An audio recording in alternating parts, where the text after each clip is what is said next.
احي بوزوش تحت. اوف اهو تمام، ودي جامد. في الغابة أنا وبومبا ماشيين مزقططين، واللي مطمن قلوبنا إن الأسود نايمين. ازيكم يا شباب، عاملين إيه؟ وحشتوني جدا جدا جدا. عارف إن أنا متأخر عليكم أسبوع أو أسبوعين تقريبا، ما بعدش. المهم قبل بداية الفيديو تصلي على النبي، ومنساش إخواتنا في الدعاء، يا رب تنصرهم يا رب وأقطر اللي هم فيه.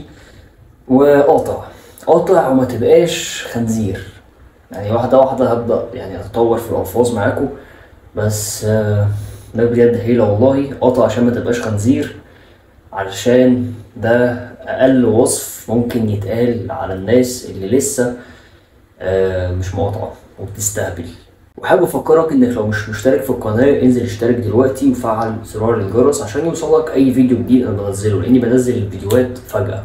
تابعني على الانستجرام، لاني قبل ما بصور اصلا بقول انا نازل اصور، فانت ممكن تطلب مني اصور ايه، او ممكن تطلب مني اي سؤال او اي حاجه انت عاوزني اوريها لك هنا فاوريها لك في الفيديو. ودي ميزه للناس اللي متابعانا على الانستجرام او على اي منصات تانية، هتلاقي اللينك تحت في الديسكربشن. بالمناسبه يا جماعه، انا لقيت مايك جامد قوي هيفيدني جدا في الفيديوهات، وهيخليني اطلع فيديوهات صيد وفيديوهات في الشارع وحاجات كتيره جدا انتوا بتحبوها ومستنيينها، وافكار جامده قوي هعملها مع الحيوانات. فالمايك ده غالي شويه، هو ارخص حاجه لقيتها اصلا فاهمني؟ يعني حرفيا فئه سعريه رخيصه جدا، ولكنه غالي عليا لان العبد لله معهوش فلوس بقاله فتره. فادعي لي ربنا يوفقني يعني، وشد الهمه معايا كده، يمكن نجي لنا اي ارباح من اليوتيوب، لان ده بقالنا كتير قوي ما جالناش، ولا عمري جالي اصلا. حرفيا ما خدتش جاي من اليوتيوب ولا السوشيال ميديا لحد دلوقتي. فاتفرج على الفيديو للاخر واعمل لايك واعمل له شير، ويلا بينا.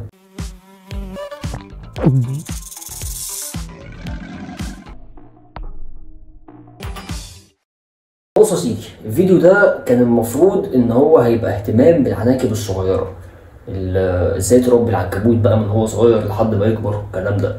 مش عارف بقى هل ده هيبقى الفيديو ولا لا، لاني لقيت حاجه جامده دلوقتي، تعالى اوريها لك. ده ولد البسمبويس ارمينيا، وهو عنكبوت الصن تايجر. لو مش عارف شايفين ولا ايه، هو دلوقتي بيحضر نفسه للتزاوج. هو لسه عامل سبيرم ويب، وكان بيتجول بيدور على اي انثى في العلبه دي، مش عارف هي دماغه جايباه لايه.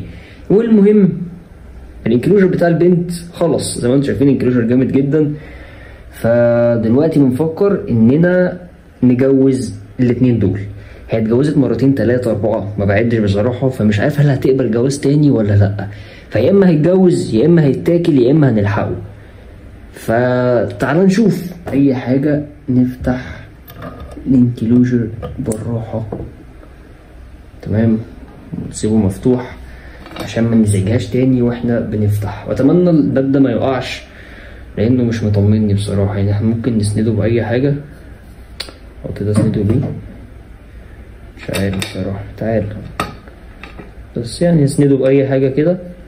هو متلزق وكله تمام. يعني مثلا ده الانكلوجر اللي تحت ده اصلا بقاله كتير عندي معمول بنفس النظام، بيسند هنا فتمام، انما ده انا مش مطمنه بصراحه.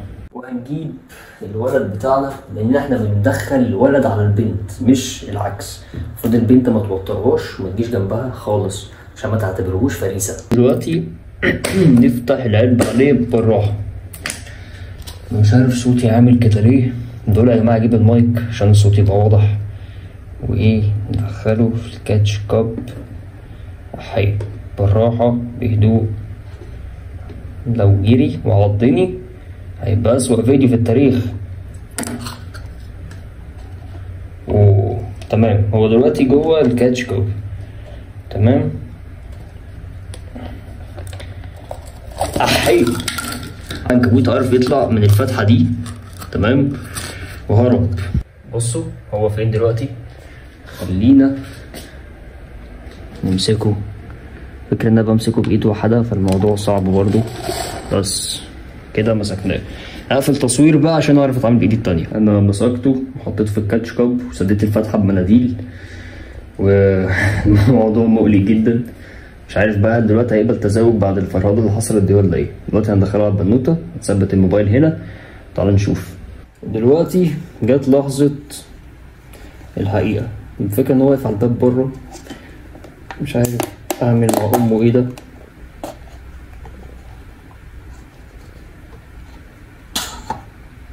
ندخله بالراحة. لا ادخل جوه الانكلوجر يا ابن الهبلة. دلوقتي هو جوه احي هو بيحاول يستخبى، يعني هو مش مدرك لسه ان في بنوتة معاه. فانا مش هتدخل خالص، او هحاول ان انا افصل بينهم لو حصل اي هجوم. انما هو دلوقتي داخل عليها مباشرة وهيحصل هجوم. بصراحة انا مضحي بيه، يعني ايه، هنشوف هيحصل ايه. لا ما تتجوزوش تحت. اوف، شفت اللي حصل؟ كانت بتهجم عليه. ودلوقتي يا ابن الغبية، لا وضعية غلط قوي. هو دلوقتي خلاص يعني وصل للنشوة. ايه الكلام اللي انا بقوله ده؟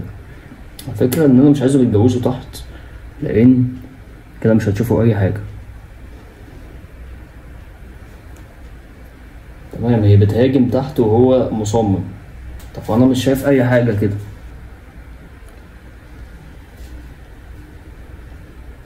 هو حرفيا مش عارف يعمل اي حاجة.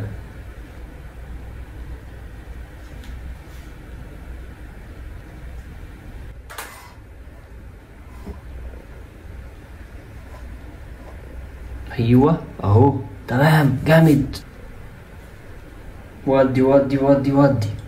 هو دلوقتي مستعد ان هو يثبتها علشان يقدر يتجوز معاها، لانه طبعا لو مسكته هيتحول لوجبة.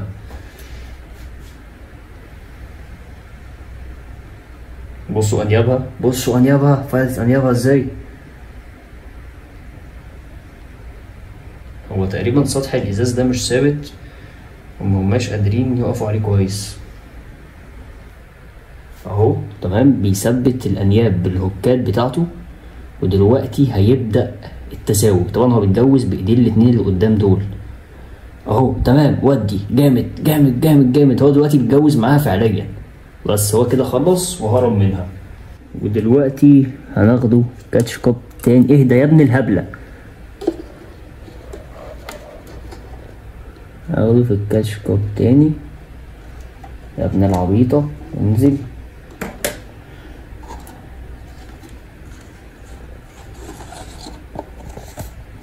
رجعه البيت بتاعه تاني. تخيل يهرب وهو بيرجع البيت، يبقى عبيط قوي. والبنوتة خلاص هنقفل عليها.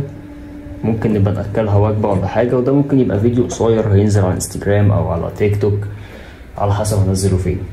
تزاوج العناكب ما هو الا مناورات. بيفضل بقى ايه، الولد بيحاول ان هو ما يتاكلش باي طريقة، ولكن مجرد ما بيثبت البنت بتبدأ عملية التزاوج فعليا، وهي بتبقى عبارة عن 3 ثواني مثلا زي ما انتوا شفتوا كده. عمل كده خلاص خلص. المهم بقى اللي انت ما تعرفوش هو ازاي التزاوج ده بيتم، وايه هي الاعضاء اللي عند الذكر اللي بتساعده على التزاوج ده. الذكر وهو في العلبة لوحده عادي بيعمل حاجة اسمها سبيرم ويب. السبيرم ويب دي بتبقى شبكة بينزل تحتها، بيحط عليها السبيرم بتاعته او اللي هي الحيوانات المنوية وياخدها بايديه. في ايديه بقى في حاجة زي غدة كده وفيها ابرة.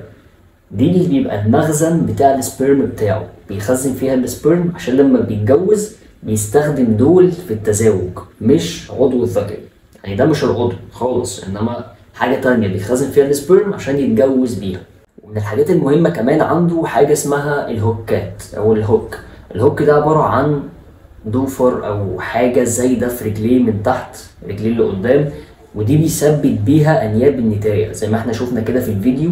بيبدأ يثبت بيها الانياب بحيث ان هي ما تعرفش تهجم عليه وتاكله، ويبدأ يستغل الفرصة ويتجوزها. الموضوع بتحسه معقد ولكن بيخلص بسرعة. يا جماعة انا اكتشفت مصيبة، تعالى اوريك. اللي هرب فيها العنكبوت دي هنا الناس بتوع المصنع بيعملوا فيها شاي، ولكن جوه هنا في بودرة صراصير وبودرة حشرات، ودي خطر جدا على العناكب. بص هنا على الولد هنا لما هرب جه فيه بودرة، ودي مصيبة تانية لأنه دخل على البنت ويتجوزها. مش عارف، أتمنى تكون بودرة الصراصير دي أنا كنت رششها زمان وتكون صلاحيتها انتهت، لأن لو صلاحيتها انتهت ما بتأثرش على أي حاجة وما بتعملش حاجة بجد، لأن لو حصل أي حاجة أنا هتقهر جدا. ولو حد سألني انت ليه اصلا رشش بودرة في المكان بتاعك، ما كده ممكن عنكبوت يهرب ويجي فيها وبتاع. انا كان عندي غزو صراصير هنا مأثر على كل حاجة، كان بيدخل الحاجات في البيوت بتاعتها ومأثر على بيت عندي كانت عندي مشكلة، كانت الصراصير عندي آفة حرفيا ولازم احاربها. فلما نظفت المكان بدأت ارش بودرة في الاركان بحيث ان انا ما يبقاش عندي صراصير هنا تاني غير اللي انا مربيها طبعا واللي انا متحكم فيها. فادعولي بجد ان ربنا يسترها على خير وما يحصلش اي حاجة. مش مهم الولد، يعني هو الولد لو مات مش مهم، هو كده اتجوز بتاع 5 مرات. ولكن المشكله في البنت اللي هي المفروض حامل وتحط اكسك. المهم ان انا النهارده تعبت جدا بصراحه ومش قادر اكمل تصوير في حاجه تانية. كنت ناوي اصور لكم باقي الفيديو اللي هو العنايه بالعناكب الصغيره لان ناس كتير قوي مستنيه مني، ولكن بجد انا مش قادر. فان شاء الله اصوره بكره. يعني ادعولي بجد ان انا ابدا اصور وان انا يجيلي المايك اللي انا محتاجه ده. والله هدلعكم فيديوهات. المهم الناس اللي هي كانت عايزه تربي عناكب ومش عارفه تعمل ايه، في هنا عناكب وفي هنا عناكب، حاجات مناسبه للمبتدئين زي ده الكيرلي هير ترانشولا، هو مستخبي جوه في العلبه في حته، وفي الريد رامب كمان موجودين عند سبايدر تاسك. سبايدر تاسك هي براند للعناكب ومستلزماتها وكل ما يخص المفصليات. هتلاقي عندهم دايما كل حاجة انت محتاجها وبدايتك حرفيا في عالم المفصليات. مش عارف اقول ايه لان انت بجد انت هتدخل وهتشوف كل حاجة بنفسك. ده غير ان في ايفنت في القاهرة هيبقى في بارتيشن سبايدر تاسك وانا بنفسي رايح. ان شاء الله هيبقى يوم، والله مش فاكر يوم ايه، تمام انا دلوقتي مش مجمع خالص، ولكن هو في اخر شهر 8. هعلن عنه في فيديو ان شاء الله تاني وفيديو شورت وكل حاجه، كل حاجه هتلاقوها ان شاء الله. المهم متنساش تشترك في القناه وتعمل لايك وتفعل زرار الجرس وتتابعني على الانستجرام وفي اي حته عشان تعرف كل حاجه عني. وسلام. انا لما روقت الروم نسيت صندوق الزباله هنا وكملت تصوير وخلصت التصوير وعادي زي الفل.